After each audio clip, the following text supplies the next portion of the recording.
সবাইকে স্বাগতম জানাচ্ছি মাইক্রোসফট ওয়ার্ডের নতুন একটি টিউটোরিয়ালে। আজকে আমরা আরেকটি কভার পেজ ডিজাইন দেখব। স্ক্রিনে খুব সুন্দর একটি কভার পেজ দেখা যাচ্ছে। আজকে আমরা এরকম একটি কভার পেজ তৈরি করব। এখানে ভার্সিটির লোগো আছে, আমাদের course title, course code, assignment name, submitted by এবং সাবমিটেড টু এবং সাবমিটেড ডে, এগুলা দিয়ে আমরা সুন্দর করে একটি কভার পেজ আজকে তৈরি করব। এখানে পিছনে ব্যাকগ্রাউন্ডে আমরা একটা জলসাপ ইউজ করছি, যেটাকে ওয়াটারমার্ক বলা হয়। আমরা এরকম একটা ওয়াটারমার্কও আজকে দিব। তো এটা শুরু করা যাক। শুরু করার জন্য আমাকে প্রথমে চলে যেতে হবে, আমাকে প্রথমে একটি ব্ল্যাঙ্ক ডকুমেন্ট ওপেন করে নিতে হবে। তাহলে ব্ল্যাঙ্ক ডকুমেন্ট ওপেন করার জন্য আমাকে চলে যেতে হবে ফাইল ট্যাব বারে। ফাইল ট্যাব বার থেকে এখানে নিউতে ক্লিক করে আমরা ব্ল্যাঙ্ক ডকুমেন্ট নিতে পারি। তো নিউতে ক্লিক করলে এখানে একটি ব্ল্যাঙ্ক ডকুমেন্ট অপশন চলে আসবে। আমরা এটাতে ক্লিক করলাম, আমাদের সামনে একটি ব্ল্যাঙ্ক ডকুমেন্ট রেডি হয়ে গেল। প্রথমে আমি এখান থেকে পেজ লেআউটটা ঠিক করে নেব। এখান থেকে মার্জিনটা আমরা নর্মাল রাখবো, ওরিয়েন্টেশনটা পোর্ট্রেট থাকবে এবং সাইজটা থাকবে A4 সাইজ। ওকে, ডান। এখন আমি এখানে পিছনে একটি জলসাপ দিতে চাচ্ছি, যেটাকে ওয়াটারমার্ক বলা হয়। তো ওয়াটারমার্ক দেওয়ার জন্য আমি এখান থেকে ডিজাইন ট্যাব বারে ক্লিক করে এই পাশে এখানে ওয়াটারমার্ক অপশন পাবো। এখানে আমি ওয়াটারমার্কে ক্লিক করলে ডিফল্ট ভাবে কিছু ওয়াটারমার্ক এখানে দেওয়া আছে। যেমন আমি যদি এটাতে ক্লিক করি তাহলে এখানে চলে আসলো ডো নট কপি, বাট আমি এটা দিব না। আমি দিব ভার্সিটির যে লোগোটা আছে, এই লোগোটা পিছনে একটা ওয়াটারমার্ক হিসেবে থাকবে। তাহলে আমি এখানে ক্লিক করব, ক্লিক করে কাস্টম ওয়াটারমার্কে চলে যাব। এখানে যাওয়ার পর আমি এখানে পিকচার সিলেক্ট করে দিব। পিকচার সিলেক্ট করে এখানে আমি সিলেক্ট পিকচারে ক্লিক করলে একটু ওয়েট করতে বলতেছে। আমি ফ্রম ফাইল থেকে পিকচারটা নিব। তো যার যে লোকেশনে পিকচারটা থাকবে সে সেই লোকেশন থেকে নিয়ে নিবে। তাহলে আমার এখানে আমি এই জায়গায় একটা পিকচার আমি চাচ্ছি এই লোগোটাই আমার ওয়াটারমার্ক হিসেবে থাকবে। আমি এটাকে ইনসার্ট করে অ্যাপ্লাইতে দিলাম এবং ওকেতে ক্লিক করলাম। আমার একটা ওয়াটারমার্ক চলে আসলো। এখন আমি চাচ্ছি এখানে আমার ভার্সিটির লোগোটা থাকবে। তো লোগোটা অবশ্যই আমরা ইন্টারনেট থেকে ডাউনলোড করে নিব। তো কিভাবে ডাউনলোড করব, আমরা চলে যাব ইন্টারনেট ক্রোম ব্রাউজারে। এখানে গিয়ে আমাদের যার যার ভার্সিটির নাম লিখে সার্চ দিলে লোগো চলে আসবে। সাপোজ আমি ঢাকা ইউনিভার্সিটিটা নিতে চাচ্ছি, তাহলে আমি ঢাকা ইউনিভার্সিটি লোগো লিখে সার্চ দিলে এখানে অনেকগুলো ঢাকা ইউনিভার্সিটির লোগো চলে আসবে। এখান থেকে আমাদের প্রয়োজন অনুযায়ী আমরা ডাউনলোড করে নিব। আমার অলরেডি ডাউনলোড করা আছে, কারণ আমি ডাউনলোড করলাম না। এখন আমি যদি আমাদের আগের কভার পেজটাতে ফিরে যায়, এখানে সুন্দর একটি লোগো সেট করা আছে। তাহলে আমি চাচ্ছি এরকম একটি লোগো আমার এখানেও সেট করব। তো সেটা করার জন্য আমি চলে যাব ইনসার্ট ট্যাব বারে। ইনসার্ট ট্যাব বারে এখানে পিকচার অপশন পাবো। এখানে ক্লিক করলে দুইটি অপশন চলে আসবে, ডিজ ডিভাইস আর অনলাইন পিকচার। যারা সরাসরি অনলাইন থেকে ইউজ করতে চায় তারা অনলাইন পিকচারে ক্লিক করবে, আর যাদের ডাউনলোড করা আছে লোকালি কম্পিউটার বা পিসিতে রয়ে গেছে তারা ডিজ ডিভাইসে ক্লিক করবে। তো আমি ডিজ ডিভাইসে ক্লিক করলাম। ক্লিক করার পরে কোন লোকেশনে পিকচারটা আছে ওই লোকেশনে চলে যাবে। লোকেশন থেকে পিকচারটাকে সিলেক্ট করে ইনসার্টে ক্লিক করব। ইনসার্টে ক্লিক করার পর আমার পিকচারটি চলে আসলো।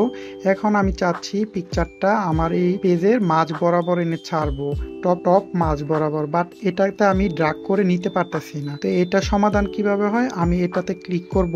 লোগোটাতে ক্লিক করার পর এখানে পেজ লেআউট অপশন চলে আসবে। লেআউট অপশন থেকে আমি উইথ টেক্সট র্যাপিং এখান থেকে টাইপ এটাকে সিলেক্ট করে দেবো। সিলেক্ট করে দেওয়ার পরে আমি যখন পিকচারটাকে ক্লিক করব তাহলে পিকচারটা আমি যে কোনো জায়গায় মুভ করতে পারতেছি। তাহলে আমার এই জায়গায় এনে আমি পিকচারটাকে ছেড়ে দিলাম। ওকে, ডান। এখন আমি যদি আমার আগের কভার পেজটাতে ফিরে যাই, এখানে লেখা আছে অ্যাসাইনমেন্ট অন অ্যাসাইনমেন্ট টপিকের নেম। তাহলে আমি এরকম একটি ডিজাইন তৈরি করব। আমি এখানে ক্লিক করে লিখবো অ্যাসাইনমেন্ট অন। ওকে, আমার অ্যাসাইনমেন্ট অন লেখাটা হয়ে গেছে। আমি চাচ্ছি লেখাটুকু সেন্টারে থাকবে। তো সেন্টারে নেওয়ার জন্য হোম ট্যাব বারের প্যারাগ্রাফের এখান থেকে আমি সেন্টারে ক্লিক করব, অথবা কন্ট্রোল সি, কিবোর্ড থেকে কন্ট্রোল সি দিলেও এটা সেন্টারে চলে যাবে। এবং আমি লেখার ফন্ট সাইজটা বড় করে দিব। তা আমি অন লেখার ফন্ট সাইজটা বেশি বড় করব না। সাপোজ অন লেখার ফন্ট সাইজটা আমি 18 রাখলাম, আর অ্যাসাইনমেন্ট যে লেখাটা আছে এটার ফন্ট সাইজটা আমি এখান থেকে একটু বাড়ায় দিব, 72 দিলাম। এবং তার যে ফন্ট থিমটা আমরা চেঞ্জ করে কপার ব্লক করে দিলাম। ডান। এখন আমার টাইটেলটা বসাতে হবে, অ্যাসাইনমেন্টের যে টাইটেল। তাহলে আমি দেখি আমার যার যে অ্যাসাইনমেন্ট টাইটেল সেটা এই জায়গায় বসবে। আমি এই টাইটেলটাই বসাতে চাচ্ছি। তাহলে আমি জাস্ট এটাকে এখান থেকে কপি করে নিয়ে এখানে পেস্ট করে দিচ্ছি, কন্ট্রোল সি এবং এখানে এসে কন্ট্রোল বি। ওকে ডান। আমার অ্যাসাইনমেন্ট টপিকের নেমটা ডান। ওকে, এইটুকু ডান। এখন আমি এখানে দেখি কি আছে। এখানে আছে কোর্স টাইটেল এবং কোর্স কোড। সবারই একটা কোর্স টাইটেল কোর্স কোড থাকে, আমরা যার যার কোর্স কোড এবং কোর্স টাইটেলটা বসায় নিব। তো আমি এটাকে কপি করে নিয়ে যাচ্ছি, কপি করে নিয়ে এখানে কন্ট্রোল সি কন্ট্রোল বি দিয়ে দিলাম। ওকে ডান। এখন আমি চাচ্ছি এখানে সাবমিটেড টু এবং সাবমিটেড বাই আসবে, তাহলে আমি এখানে একটি শেপ ইউজ করছি, তাহলে আমরা চাচ্ছি এরকম একটি শেপ ইউজ করব। তাহলে শেপটা ইউজ করার জন্য আমি পেজে চলে আসলাম, পেজে চলে এসে আমি চলে যাব ইনসার্ট ট্যাব বারে। ইনসার্ট ট্যাব বারে এখানে শেপ, এটাতে ক্লিক করার পরে এখানে অনেক হিউজ পরিমাণে শেপ আছে, এখান থেকে যার যার প্রয়োজন অনুযায়ী শেপ সিলেক্ট করে নিব। তাহলে আমি এখান থেকে এই শেপটাকে ইউজ করব। এটাতে ক্লিক করলাম, ক্লিক করে এখানে ড্রাগ করে ছেড়ে দিলাম। ওকে ডান। এখন আমি চাচ্ছি এটার ভিতরে যে ফিল কালারটা আছে, শেপ ফিল কালার, আমি কোনো শেপ ফিল কালার দিব না। তো শেপ ফিল কালার রিমুভ করার জন্য আমি যখন এই শেপটাতে ক্লিক করব তখন এখানে শেপ ফরম্যাট ট্যাব বারটি ওপেন হয়ে যাবে। এখান থেকে আমরা শেপ ফিলে ক্লিক করে নো ফিল এটাতে ক্লিক করে দিব এবং শেপ আউটলাইন, শেপ যে আউটলাইন এর একটা কালার দিব। আমি সাপোজ এই আউটলাইন কালারটা দিচ্ছি এবং তার যে উইথটা আমি একটু বাড়ায় দিব, এটা দিলাম। ওকে ডান। এখন আমি এর ভিতরে লিখবো, এখানে কি লিখবো, এখানে হবে সাবমিটেড টু। ওকে, এখানে আমার লেখার কালারটা হোয়াইট হয়ে যাচ্ছে, তাহলে আমি লেখার কালারটাকে ব্ল্যাক করব। ব্ল্যাক করার জন্য হোম ট্যাব বারের এখান থেকে আমি লেখার কালারটাকে ব্ল্যাক করে নিলাম। এখন আমি যদি লিখি সাবমিটেড টু, ওকে আমার সাবমিটেড টু লেখাটা হয়ে গেছে। এখন আমি লেখাটা বোল্ড করব, কন্ট্রোল বি চাপলে বোল্ড হয়ে যাবে, অথবা আমি যদি হোম ট্যাব বারের এই জায়গা থেকেও বোল্ড করতে পারবো এবং তার নিচে একটা আন্ডারলাইন দিব। আন্ডারলাইনটা কন্ট্রোল ইউ দিলে আন্ডারলাইন চলে আসে, অথবা আমি যদি এখান থেকে হোম ট্যাব বারের এই জায়গা থেকে আন্ডারলাইনটা দিতে পারবো। ওকে ডান। এখন আমি লেখাটা ফন্ট সাইজটা বড় করে দিব, সাপোজ আমি এখান থেকে 18 করে দিলাম এবং এই শেপটাকে একটু বড় করে দিলাম। ডান। এখন আমি চাচ্ছি এই জায়গায় যার কাছে সাবমিট করব তার নামটা হবে, আমি এখানে নামটা বসায় দিচ্ছি।